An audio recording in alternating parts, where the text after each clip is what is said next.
সহজে বলতে চাই, হাদি ভাই ছিল আমরা আজ পর্যন্ত দেখতে পেয়েছি, আমরা হাদি হত্যার বিচার না হওয়া পর্যন্ত সবাই হাদি হব।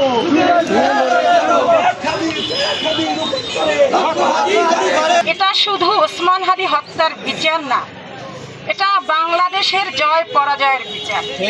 বাংলাদেশ হেরে যাবে নাকি মাথা উঁচু করে দাঁড়াবে? জুলাই হেরে যাবে নাকি জুলাই মাথা উঁচু করে বাঁচবে? Presenting Walton Crystal Series. Switch to premium. Switch to Crystal. আমরা কি জুলাইকে ভুলে যাব? ওসমান হাদির হত্যার বিচার না হওয়া মানে জুলাইকে ভুলে যাওয়া। আমরা কি জুলাইকে ভুলে যেতে দেব? আমরা কি 1700 শহীদদেরকে ভুলে গেছি? আমরা কি 17 বছরের গুমের শিকার, খুনের শিকার, হত্যার শিকার তাদেরকে ভুলে গেছি? আমরা ভুলিনি। আমরা কি 71-কে ভুলেছি? আমরা কি 52-কে ভুলেছি? আমরা কি 47-কে ভুলেছি? আমরা ভুলিনি। আমরা ওসমান হাদিকে কিভাবে ভুলবো? 47 বলি, 52 বলি, 71 বলি, 24 বলি, প্রত্যেকটার সাথে ওসমান হাদির রক্তের ঋণ আছে। ওসমান হাদি দেখিয়ে দিয়েছে কিভাবে আমাদের 47 থেকে 24 হলো। আমরা কোনোটাকে বাদ দিয়ে আমাদের আন্দোলন, আমাদের দেশকে বাঁচাতে পারবো না।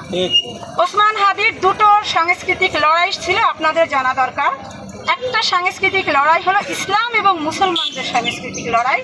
আমাদের মুসলমানদের কালচারগুলি কিভাবে ভারতীয় হেজিমনি কিভাবে আমাদের কাছ থেকে কেড়ে নিয়েছে। আর একটা কালচার হলো বাংলাদেশ আপামর জনগণের সংস্কৃতি। দুটো সংস্কৃতি আমাদের কাছ থেকে কেড়ে নেওয়া হয়েছিল। ওসমান হাদি এখানে একটা বিপ্লব ঘটিয়েছে। বাংলাদেশের আপামর জনগণের সংস্কৃতি তাদের কাছে ফিরিয়ে দেওয়ার যে প্রত্যয় ওসমান হাদি করেছিলেন, সেই আগুন সারা বাংলাদেশে জ্বলে এসেছে এবং বিপ্লব চলছে জনগণের সংস্কৃতি জনগণের কাছে ফিরিয়ে দেওয়ার। মুসলিম এবং ইসলামের সংস্কৃতি এটাও মুসলমানরা জেগে উঠেছে। আমরা দেখেছি আমাদের সামনে ঈদুল আজহা।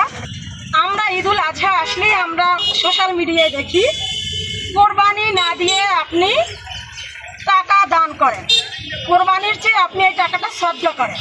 এটা হলো ভারতীয় আগ্রাসনের একটা চাল, ইসলাম ও মুসলিম সংস্কৃতিকে ধ্বংস করার একটা কৌশল। এটা একটা শাহবাগীদের কৌশল। এই কৌশলের মধ্যে শাহবাগ জড়িয়ে আছে। ওসমান হাদি শাহবাগকে ভাঙতে পেরেছিল। ওসমান হাদি ভারতীয় আগ্রাসনের বিরুদ্ধে কিভাবে জনগণ কথা বলতে হয় মাথা উঁচু করে সেটা বলেছিল। সেই লক্ষ্যে ওসমান হাদি তৈরি করেছিল ইনকিলাব কালচারাল সেন্টার, যেটা শুধু ইসলাম এবং মুসলমানদের সেন্টার না, যেটা বাংলাদেশের আপামর জনগণের সেন্টার।